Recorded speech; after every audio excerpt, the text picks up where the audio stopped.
This is Bob Maloney from MyMMAnews.com, and I am talking to Eric Beitz. Eric just went to 2-0 and young in his amateur career with a great fight at Art of War Cage Fighting 24 this past weekend. Eric, man, before we get into all the details, how you feeling? It's got to be a good feeling to, go back to the gym and all your family and friends to get that nice victory. Yeah, it feels really good, honestly. We work hard at NPR for this, and I just, I didn't want to go out there and do anything less than have a good victory. You know what I mean? Well, listen, I'm commentating and I'm watching the fight, and dude, okay, the first 10 seconds of the fight, you got rocked, okay? You showed me so much, the way the resiliency you showed, the heart to come back. Was that the hardest you've ever been hit in a fight? I've been hit harder in the gym, but he really woke me up with that one. I feel like I kind of walked in there half asleep, and he hit me with that left hook, and it really just really rung my bell, and I had to get up and pull it together after that. That was kind of a wake-up call, kind of. I was like, it's not going down like this. No.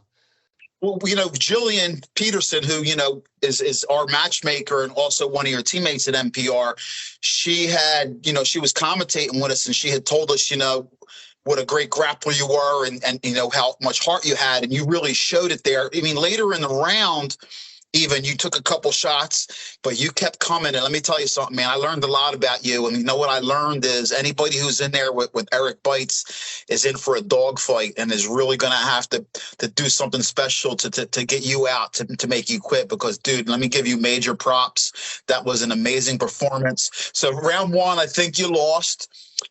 At the end, like I said, you recovered, which is huge, recovering. And then in the second and the third round, it was just the Eric Beitz show. I mean, you used some tremendous grappling, and you had him running the entire time, and you just so dominant on the ground.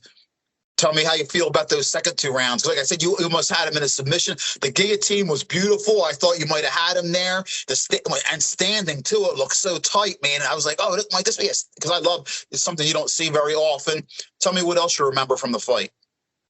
Yeah, I mean, the first round, it didn't start too well. But then, after that, I really did, pick it up and clean it up. And, like Jill was saying, I really do shine, in the grappling department. That's where, I like to bring the fight to. But I'm an MMA fighter. I'm trying to be well-rounded as well, but it just, he was touching me up on the feet. I had to take him to the floor and just do what I do. And once we take people on the floor at NPR, we're unrivaled. It's just our ground control's unparalleled.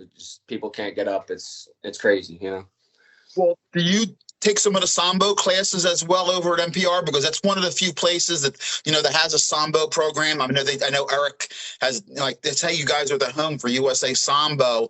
You don't just do jiu-jitsu and striking there. Do you partake in the Sambo classes? I did. I actually just started with that after my first amateur fight because Eric Purcell was always drilling it into me yo, you need to get into Sambo. You need to get into Sambo. And I finally broke and I tried it. And man, Sambo is a lot of fun, man. That's a workout like no other. The pace is crazy, and yeah, it just gives you a different type of gas tank. Like doing MMA after doing Sambo, MMA is easy, What I also love that Jillian told me is, you wanted this fight, so you actually took it up a weight class. So you were competing against a guy who was naturally bigger. Did you even have to cut any weight for this fight? No, you know what? I was actually eating the whole camp. I was eating, trying to eat and put the weight on. And I was about 143 when I hit the scale, and Ben Sullivan was about 142. So it worked out pretty good, honestly. Excellent. So obviously the future for you is 135.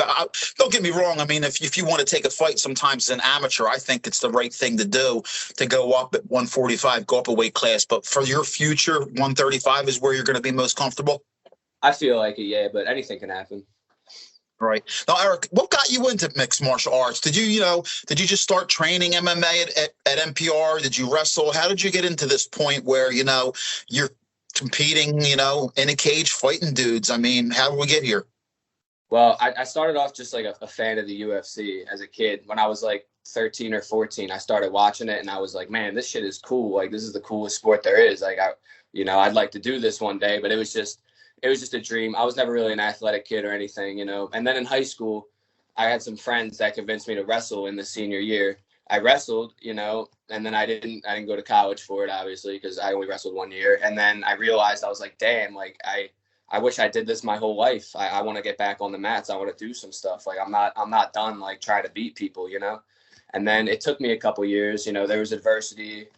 A lot of things happened in my personal life. And then I made it to NPR, and thank goodness I made it to NPR, because it's going on 4 years now, and I'm a completely new person. I mean, I'm growing every day. I'm getting better at mixed martial arts. It's crazy to see how far you can come. You know what I mean? Do you get the role of Pat Sabatini over there at all? Yeah, sometimes.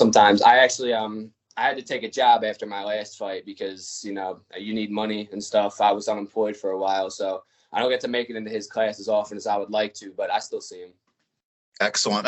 Well, give some shout outs or some love to some of your training partners or coaches, who helped you, to get in there. Because listen, I can't wait for you to get back in there again. Yeah. Huge shout out to all the coaches at NPR. Honestly, they made me what I am today. Eric Purcell, Justin Burke, Johnson, Ioannis, Jill Peterson. Who else?